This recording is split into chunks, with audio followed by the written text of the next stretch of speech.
El control de las universidades y sobre todo de las ideas que se exponen y debaten en las universidades sería un paso más y peligrosísimo en el presunto propósito del gobierno de implantar en el Ecuador un régimen totalitario absolutista en que toda crítica es descalificada y toda disidencia perseguida. Y digo sería porque, como lo han destacado ampliamente los rectores de las universidades, ese proyecto de ley, como está redactado, es tan pernicioso que lo lógico es que el gobierno lo detenga y en vez de imponerlo con la aplanadora del Congreso, haga otro en consenso con la comunidad universitaria, respetando los principios básicos, esenciales de la autonomía y de la libertad de cátedra.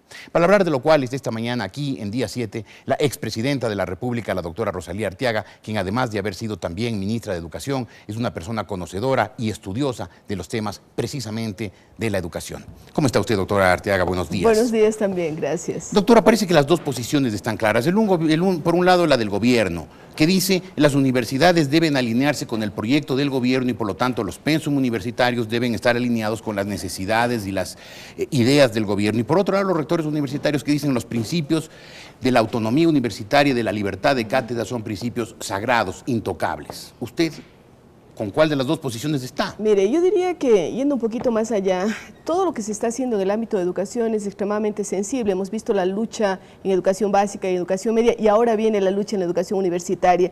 Siempre he sido partidaria de que miremos a la educación en su conjunto, ¿no? Como estadios separados, y todo está obedeciendo a un proyecto estatista, no liberador, todo, sí, claro, porque estamos hablando de que los profesores que no se alinean, que no dan los exámenes, que no se someten a pruebas que inclusive pueden estar mal hechas. Nadie ha hecho una evaluación de lo que está pasando con los procesos de evaluación a los evaluadores. Yo lo hice con los temas que salieron como pruebas modelo de la educación básica y media con relación a las pruebas que se tomaron a los estudiantes y estaban mal hechas. Un equipo revisó esas pruebas y encontró que había desde faltas de ortografía a otro tipo de faltas. Entonces, yo diría que hay un proceso que tiende a estatizar, a eliminar lo privado, sabiéndose que lo privado ha jugado un rol fundamental y yo diría bastante positivo en la educación ecuatoriana, y por otro lado, en el tema universitario, a aplastar la autonomía universitaria, aplastar totalmente, porque cuando usted dice como lo que habla aquí en el artículo 18 de esta ley, diríamos así, cuando dice las rentas que consten en el presupuesto general del Estado constituye el patrimonio de las universidades, se elimina, por ejemplo, lo del Fondo Permanente de Desarrollo Universitario y Politécnico, y cuando usted agarra la parte económica, prácticamente le está quitando la autonomía, pero no solamente eso, está estableciendo mecanismos a través de los cuales se eligen a los rectores, yo diría requisitos incumplibles por parte de la mayor parte de profesores universitarios. Por eso es que me refiero a que prácticamente se está dejando de lado aquello que fue, yo me acuerdo de mis años universitarios, una lucha permanente por las universidades y sobre todo las universidades públicas, más que las privadas. En ese momento luchaban por los años 60, 70, por la autonomía universitaria, aquello que fue propuesto en la famosa reforma de Córdoba, en que hubo mucha gente de izquierda inmersa en esas luchas. Ahora se quiere hacer tabla rasa. La misma gente de izquierda termina con lo que fueron ideales de la izquierda. Ahora, el gobierno dice, pero es lógico que las universidades tengan pensums, tengan cátedras alineadas con las necesidades del país. Ellos entienden necesidades del país, su propio proyecto político, pero en teoría no es lógico que así sea. Mire, primero, ¿quién garantiza que aquello que dicen los organismos planificadores sea lo que realmente necesita el país?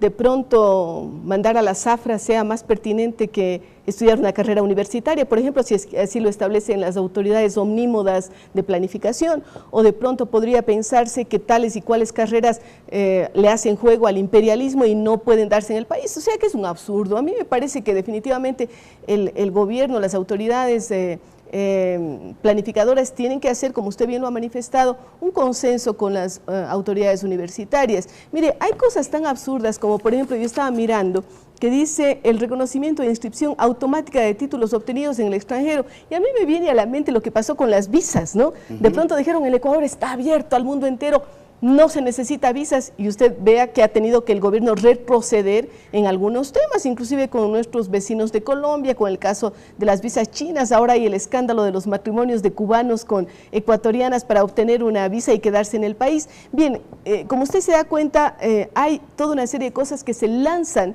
sin pensar demasiado. Entonces a mí me parece sumamente peligroso decir que cualquier título que viene del extranjero simplemente tiene que ser inscrito, tiene que ser aprobado por las instancias ecuatorianas, sin establecer una equidad con lo que se obtiene aquí en el país, con los títulos, etcétera, porque ahora se está hablando de un examen de egreso, por ejemplo, que a mí también me parece absurdo. El de egreso. Claro, de egreso. Sí. Ahora, el secretario nacional de Planificación pregunta, dice, ¿estamos satisfechos con lo que son las universidades ecuatorianas? Mientras tuvieron la autonomía, la libertad de cátedra, han sido, lo que son las universidades. ¿Queremos quedarnos con esto? Todos queremos mejorar. Nadie ha dicho que las universidades ecuatorianas sean, yo diría, lo máximo a lo que podemos llegar.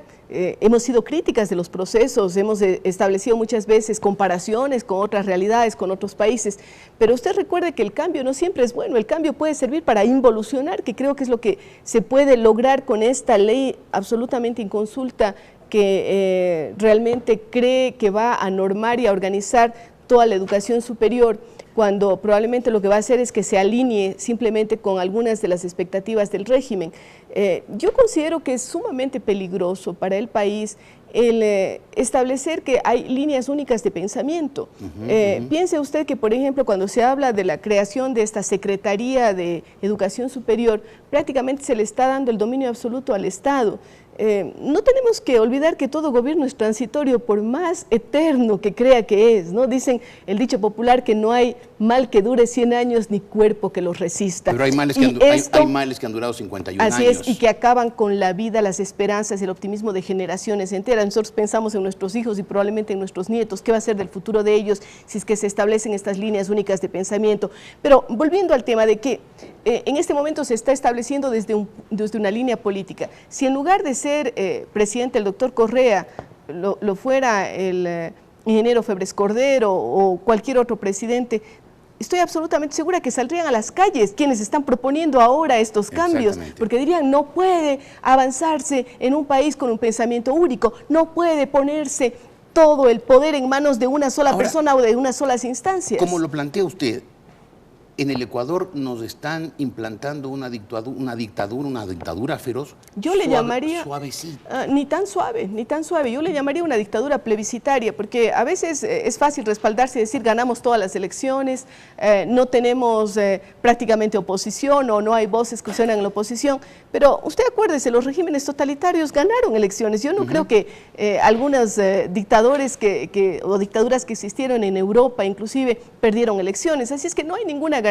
Lo de dictadura plebiscitaria me parece absolutamente riesgoso y me preocupa mucho lo que se hace en educación, porque en educación se quiere sembrar para el futuro, se quiere planificar, que quiere hacer cosas positivas, pero con este tipo de leyes yo no creo que avancemos en ese sentido. Con esta siembra la cosecha va a ser una sociedad peor y no una sociedad mejor. Una sociedad en la que los pensamientos únicos no nos conducen a nada, en donde la corrupción es mucho más generalizada, porque usted recuerde que cuando hay poderes omnímodos y cuando no hay posibilidad de discusión, la tentación de la corrupción es mayor. Se ha visto cuando se han destapado todos esos regímenes de Europa del Este, por ejemplo, en donde parecía que todo era maravilloso, sacaban buenos médicos, buenos no sé qué, no sé cuánto, pero cuando usted fue a ver lo que realmente estaba pasando, la situación era gravísima y la pérdida de libertad es prácticamente absoluta. Yo lo vi muy de cerca, estuve viviendo por ahí atrás de la cortina de hierro y a mí no me meten gato por liebre. Doctora Arteaga, muchas gracias por haber estado aquí. También. La expresidenta de la República, Rosalía Arteaga. Continuemos, por favor, Marcela.